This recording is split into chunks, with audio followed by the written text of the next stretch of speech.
नमस्कार दर्शकों, हमारे कार्यक्रम में आपका स्वागत है। हम लेकर आते हैं आपके लिए रोचक और पौराणिक कथाएं।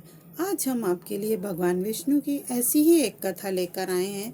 भगवान वेंकटेश्वर स्वामी के नाम से तो आप सब परिचित ही होंगे। ये भगवान विष्णु का ही एक रूप है, किंतु उनके मंदिर में भक्त गणों से जो शुल्क लिया जाता है उसका कारण क्या है, आज मैं आपको बताऊंगी। तो चलिए वीडियो की शुरुआत करते हैं। ये एक बहुत सुंदर कथा है। एक बार भृगु ऋषि ने जानना चाहा कि ब्रह्मा विष्णु और महेश में से कौन सर्वश्रेष्ठ है, और वे बारी बारी से त्रिदेवों के पास गए। ब्रह्मा और महेश ने तो उनको पहचाना तक नहीं, ना ही उनका आदर किया। इसके बाद वे भगवान विष्णु के यहाँ गए और न उनसे कुछ कहा ना सुना, सीधे उनकी छाती पर प्रहार कर दिया। लक्ष्मी जी ये सब देखकर चकित रह गईं, किंतु भगवान विष्णु ने भृगु का पैर पकड़कर विनीत भाव से कहा, मुनिवर, आपके कोमल पैर में चोट लगी होगी, इसके लिए क्षमा करें। लक्ष्मी जी को भगवान विष्णु की इस विनम्रता पर बड़ा क्रोध आया और वे भगवान विष्णु से नाराज होकर भूलोक में आ गईं और कोल्हापुर में रहने लगी। लक्ष्मी जी के चले जाने से भगवान विष्णु को लगा उनका श्री वैभव सब नष्ट हो गया और उनका मन बहुत अशांत रहने लगा।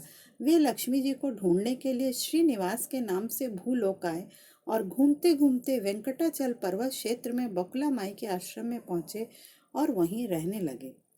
एक दिन जंगल में एक मतवाला हाथी आ गया। उसका पीछा करते हुए वे एक सरोवर के किनारे पहुंच गए और वहीं उसकी छाया, वृक्ष की छाया में लेट गए। उन्हें हल्की सी झपकी आ गई। शोर सुनकर वे जागे तो 4-6 युवतियां उन्हें घेरे खड़ी थीं और उन्होंने कहा कि यह हमारी राजकुमारी का सुरक्षित उपवन है। यहाँ पुरुषों का आना मना है, आप यहाँ क्यों आए हैं?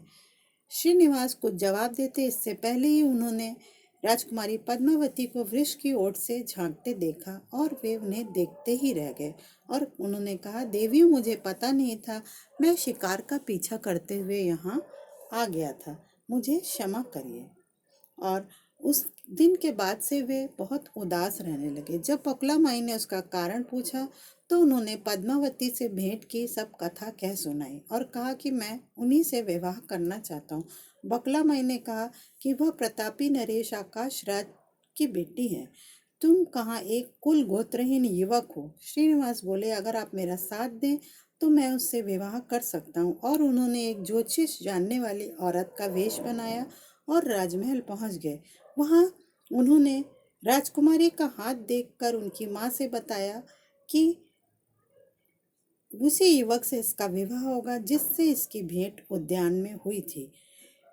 रानी ने कहा, ऐसा कैसे हो सकता है? ज्योतिषी औरत बोली, ऐसा ही योग है। ग्रह कहते हैं कोई औरत अपने बेटे के लिए आपकी बेटी का हाथ मांगने स्वयं आएगी। 2 दिन बाद सचमुच ही बकुला माई एक तपस्विनी के वेश में राजमहल आई और अपने युवा बेटे के साथ पद्मावती के विवाह की चर्चा की। राजा आकाश ने बकुला माई को पहचान लिया और पूछा, यह युवक कौन है? बकुला माई ने कहा, इसका नाम श्रीनिवास है। यह चंद्रवंश में पैदा हुआ है और मेरे आश्रम में रह रहा है। इसमें विष्णु जैसे देव गुण है। आपकी लक्ष्मी जैसी बेटी के लिए यह बड़ा सुयोग्य वर है। राजा आकाश ने तुरंत बकुला माई के यहाँ अपनी स्वीकृति के साथ विवाह लग्न की पत्रिका भी भेज दी। अब श्रीनिवास के सामने धन की व्यवस्था कैसे करें ये समस्या आ गई। इसके लिए उन्होंने देवताओं से मदद मांगी। इंद्र ने कुबेर से कहा कि आप इसके लिए श्रीनिवासन को ऋण दे दो। कुबेर ने कहा, मैं ऋण तो दे दूंगा, लेकिन यह वापस कब और कैसे करेंगे? तो श्रीनिवासन बोले, इसकी चिंता मत कीजिए, कलयुग के अंत तक मैं आपका सब ऋण चुका दूंगा। और तब उस धन से श्रीनिवासन और पद्मती का विवाह बड़ा धूमधाम से हुआ और नारद जी ने ये खबर लक्ष्मी जी को पहुंचा दी। यह सुनकर लक्ष्मी जी को बड़ा दुख हुआ। वह सीधे वेंकटाचलम आई और पद्मावती को भला बुरा कहने लगी। दोनों में वाक युद्ध होने लगा, जिससे श्रीनिवास को बड़ा दुख हुआ। वे पीछे हटे और पत्थर की मूर्ति के रूप में बदल गए। जब दोनों देवियों ने ये देखा तो उन्हें बड़ा दुख हुआ कि श्रीनिवास तो अब किसी के ही न रहे। इतने में शिला विग्रह से आवाज आई कि देवियों, इस स्थान पर मैं अब वेंकटेश्वर स्वामी के नाम से अपने भक्तों के अभीष्ट पूरे करते रहूंगा और उनसे प्राप्त चढ़ावे के धन द्वारा कुबेर के कर्ज का ब्याज चुकता करता रहूंगा। इसलिए तुम दोनों मेरे लिए आपस में झगड़ा मत करो।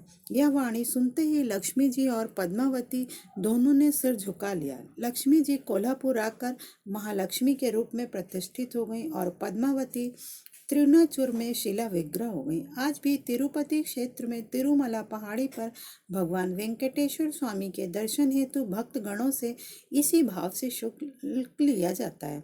उनकी पूजा पुष्प मिष्ठान आदि से न होकर धन द्रव्य से होती है। इसी धन से भगवान श्री कृष्ण वेंकटेश्वर स्वामी कुबेर का कर्ज चुका रहे।